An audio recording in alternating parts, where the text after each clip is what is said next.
Aïe, il aurait pu se poser au moins. Oui, bon, peu importe, dépêchons-nous d'eux. Oh non, pas eux. Compagnie, Henri, la pagrouille des l'amiral. La la la la la la la. On se déplace lourdement, on se déplace lourdement. La corne en avant, la mousse está souvent.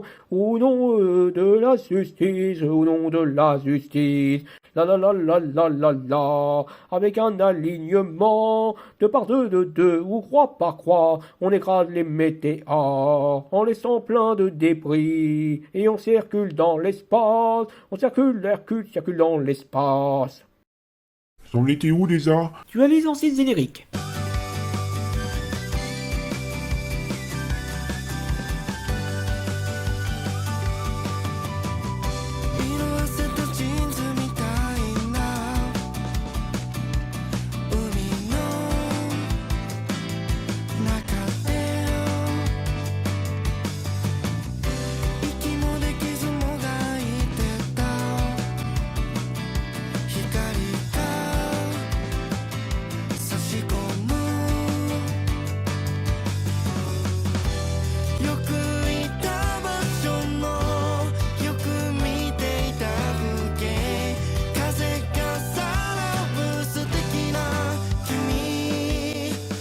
Bonjour à vous, je suis Zenma de l'organisation CRES et aujourd'hui, afin de céder un artefact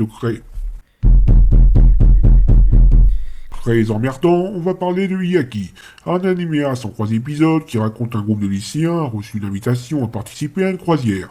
Lycéen composé du héros viril dans tous les sens du terme, de son meilleur ami qui a toujours les yeux fermés, d'une tsundere qui n'aime pas les garçons, de sa propre amie qui est une grande timide, et de la sœur adoptive du héros, moitié pot de colle et moitié aventureuse, complétée par quelques adultes dont un triangle amoureux et les responsables du voyage. Tout ce beau monde va atterrir sur une île aussi fréquentable que l'île du nègre d'Agatha Christie, et qui ramènera quelques souvenirs à certains personnages. Alors Hyakki a un scénario qui a le mérite d'exister, une légère part de mystère sur la mémoire des personnages, une tout aussi légère évolution des rapports qu'ils entretiennent entre eux.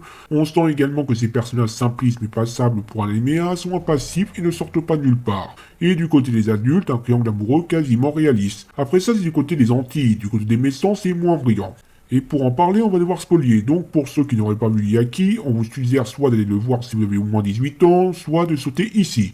Et nous, on fait comment? Ah, parce que vous écoutez ce que je raconte? Le méchant qui se révèle être le propriétaire de l'île a réussi à tous les adultes et capturer les lycéens avec l'aide de sa complice, afin de récupérer les filles comme esclaves pour remplacer celles qu'il a dû congeler parce qu'elle a refusé les avances. Bon, déjà, ce type est un connard, mais il est aussi complètement con. Déjà, pourquoi garder les garçons en vie? Il le dit clairement que c'est les croix filles qui l'intéressent, pour des raisons évidentes. Peut-être qu'il comptait les utiliser d'une façon ou d'une autre, ou juste les humilier en brisant leurs amis sous leurs yeux, mais ça c'est une extrapolation totale. Et même si tu tiens à les garder en vie, assure-toi de récupérer la fille qui a réussi à s'enfuir avant de commencer le graissage, histoire d'être tranquille. Si tu avais fait ça, tu aurais gagné. Mais je suppose que les scénaristes n'ont pas trouvé d'autre solution que de rendre le méchant débile pour éviter la mauvaise fin.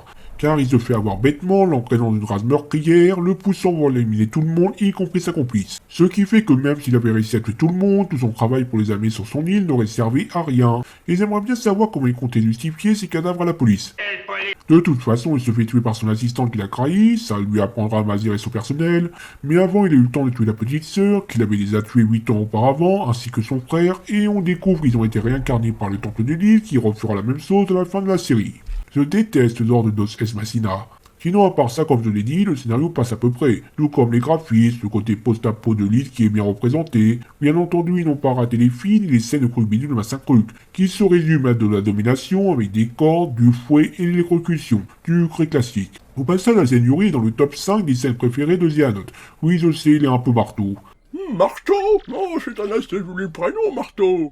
Donc Hyakki est animé légèrement schizophrène, avec d'un côté un groupe de gentils convenables, et de l'autre côté un des méchants les plus incompétents de l'histoire de l'animation, et un des plus clichés aussi.